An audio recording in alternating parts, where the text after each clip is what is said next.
Hello दोस्तों, नमस्कार। मैं अजय स्वागत करता हूं आपके अपने परिवार एजे एजुकेशन लैब पर। कैसे हैं आप सभी?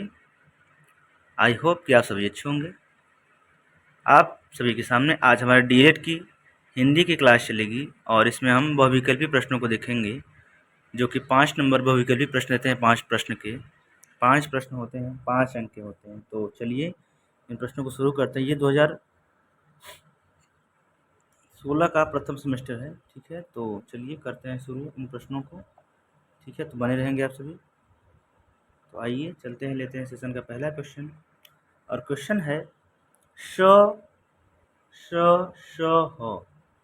ये बड़ा वाला श, इसको श कहते हैं। ये श है और ये श है और ये ह, ठीक है ना। ये कौन सा व्यंजन है? क्या ये ऊष्म व्यंजन है, क्या अंतःस्थ व्यंजन है, क्या संयुक्त व्यंजन है, या द्विगुण व्यंजन है, ठीक है। तो ये क्या है, आप सभी को पता होना चाहिए। तो ये क्या है?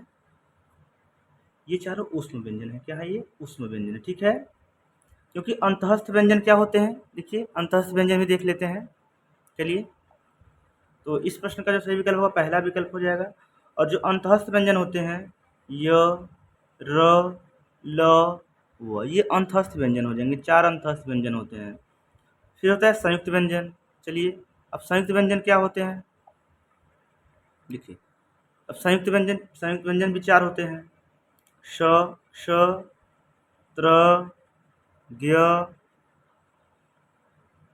ज्ञ और श। ये 4 क्या होते हैं? संयुक्त व्यंजन हो जाते हैं, ठीक है। द्विगुण व्यंजन क्या होता है? द्विगुण व्यंजन 2 होते हैं। द्विगुण व्यंजन होते क्या है? जो ड और ढ होता है, ड, एक मिनट, ड और ढ, इन्हीं के नीचे बिंदी होती है, ये द्विगुण व्यंजन होता है, ठीक है। इसको ढ पढ़ते हैं, ये द्विगुण व्यंजन होता है, ठीक है ना। तो ये जो क्या नाम है, श, ह है, ये क्या है? ऊष्म व्यंजन है। क्या है? ये ऊष्म व्यंजन है, ठीक है ना। यानी पहले प्रश्न का विकल्प पहला सही है, ठीक है। आई होप कि आपको ये प्रश्न क्लियर हो गया होगा, ठीक है। चलिए नेक्स्ट क्वेश्चन पे चलते हैं। और नेक्स्ट क्वेश्चन कह रहा है अहि शब्द का अर्थ। ये लिखा है अहि, क्या लिखा है? अहि लिखा है।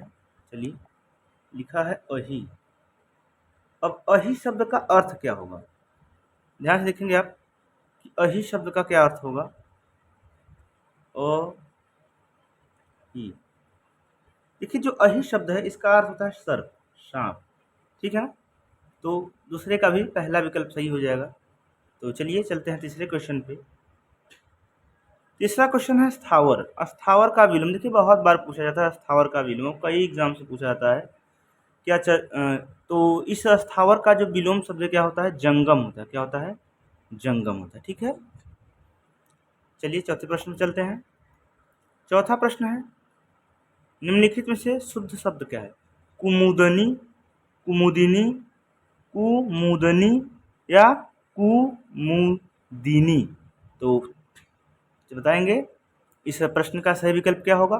तो देखिए जो कुमुदनी है ये दूसरे विकल्प में जो लिखा है कुमुदनी, ठीक है ना। छोटा क में ऊ होता है, म में भी छोटा ऊ होता है, द में छोटी है, ब में न में बड़ी, ठीक है ना। ये इसका सही आंसर होता है, ठीक है। ऐसे शुद्ध लिखा जाता है कुमुदिनी। चलिए अगले प्रश्न चलते हैं। और ये 5वां प्रश्न है। चलिए, भाषा संसार का नादमय चित्र है, यह कथन किसका है? ठीक है, ये कथन किसका है? चलिए, क्या यह कथन श्याम सुंदर दास का है, रामचंद्र वर्मा का है, सुमित्रानंद पंत का है, या बाबूराम सक्सेना का है? तो चलिए इस प्रश्न का जो सही विकल्प होगा वो क्या होगा। तो भाषा संसार का नादमय चित्र है, यह कथन सुमित्रानंदन पंत का है। किसका है? सुमित्रानंदन पंत, ठीक है। तो आज के लिए इतना ही, मिलते हैं नेक्स्ट वीडियो पे। आशा है कि आपको वीडियो अच्छी समझ में आई होगी। तो चलिए मिलते हैं नेक्स्ट वीडियो में, धन्यवाद।